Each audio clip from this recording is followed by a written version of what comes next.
સુરેન્દ્રનગરના વઢવાણમાં ઉનાળાના પ્રારંભ પૂર્વે જ પીવાના પાણી માટે હાહાકાર મચી ગયો છે। ધોળીધજા ડેમમાં 16 ફૂટ પાણીની સપાટી હોવા છતાં મહાનગરપાલિકાની નબળી વિતરણ વ્યવસ્થાને કારણે છેલ્લા 6 દિવસથી પાણી ન મળતા શિયાળીની પોળ વિસ્તારની મહિલાઓ મોડી રાત્રે રણચંડી બની અને ભારે હોબાળો મચાવ્યો હતો। વઢવાણનો જે નગરપાલિકામાં સમાવેશ થયા બાદ સમસ્યા વકરી હોવાનો આક્ષેપ કરતા એ સ્થાનિકો હાલ મોંઘા ભાવનું પાણી વેચાતું લેવા મજબૂર બન્યા છે, જેને પગલે તંત્રની નિષ્ફળતા સામે જનરોષ ફાટી નીકળ્યો છે।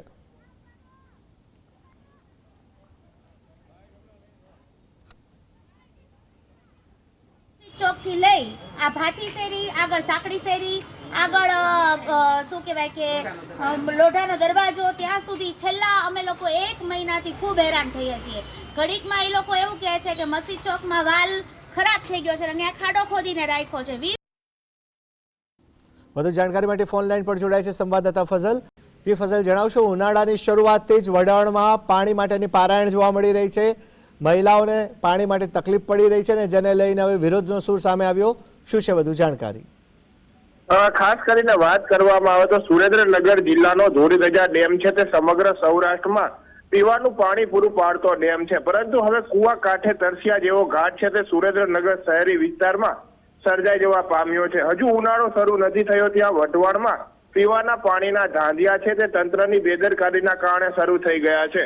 6 દિવસ સુધી વઢવાણમાં પાણી વિતરણ કરવામાં ન આવતા સ્થાનિક મહિલાઓમાં રોષ જોવા મળી રહ્યો છે।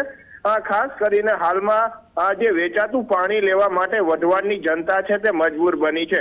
જ્યારથી વઢવાણ મહાનગરપાલિકામાં ભર્યું ત્યારથી સમસ્યાઓ વકરતી જઈ રહી છે, ત્યારે 6 દિવસ સુધી વઢવાણમાં મહાનગરપાલિકા દ્વારા પીવાનું પાણી વિતરણ કરવામાં આવ્યું નથી, જેને લઈને હાલમાં જે મહિલાઓ છે તેમની હાલત કફોડી બની જવા પામી છે। એક બાજુ ધોળીધજા ડેમ છે તે 16 ફૂટની સપાટીએથી ભરેલો છે, ત્યારે બીજી બાજુ મહાનગરપાલિકાની વિતરણ વ્યવસ્થામાં ખામી હોવાના કારણે પાણીની સમસ્યા છે તે વિકટ બનતી જઈ રહી છે। મોડી રાત્રે શિયાળીની પોળ વિસ્તારમાં મહિલાઓ એકત્રિત થઈ અને મહાનગરપાલિકાની કામગીરી સામે વિરોધ નોંધાવવામાં આવ્યો છે અને તાત્કાલિકપણે પીવાનું પાણી છોડવામાં આવે તે પ્રકારની માંગ કરવામાં આવી છે। આગામી દિવસોમાં જો પીવાનું પાણી રેગ્યુલર રીતે નહીં આપવામાં આવે તો આંદોલનની ચીમકી પણ મહિલાઓ દ્વારા ઉચ્ચારવામાં આવી છે। ત્યારે પીવાના પાણીના ધાંધિયા છે તે વઢવાણમાં શરૂ થઈ જતા મહિલાઓ ઉપર તેની ગંભીર અસર જોવા મળી રહી છે। જી ફઝલ, એક પ્રશ્ન ઉપસ્થિત થાય છે કે 1 કે 2 દિવસ પાણી ન આવે તો સીધી વાત છે કે પાણી માટે બબાલ અને વિવાદ શરૂ થઈ જાય। 6 દિવસ સુધી પાણી નથી આવ્યું, જેને લઈને સ્થાનિકોને હાલાકી વેઠવાનો વારો આવે છે। વઢવાણનો ઉપરથી નગરપાલિકામાં સમાવેશ કરવામાં આવ્યો તો હવે ખૂબ સારી વ્યવસ્થા તમને મળવી જોઈએ, છતાં પણ નથી બધી। કોણ જવાબદાર હોઈ શકે ને ત્યારે ક્યારે આકરા પગલાં લેવાઈ શકે આવા વ્યક્તિઓ સામે?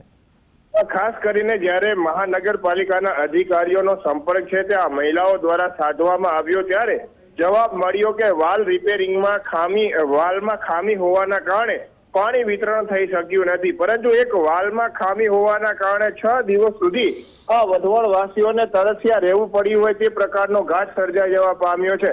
હાલના તબક્કામાં જ્યારે વેચાતું પાણી મંગાવે ત્યારે એક ટેન્કરના 1200 થી 1500 રૂપિયા વઢવાણ વાસીઓને ખર્ચ કરવા પડી રહ્યા છે। કમિશનરને પણ આ બાબતની ટેલિફોનિક રીતે જાણ કરવામાં આવી છે, છતાં પણ આ જે પ્રશ્નનો છે તે નિવેડો આવી રહ્યો નથી।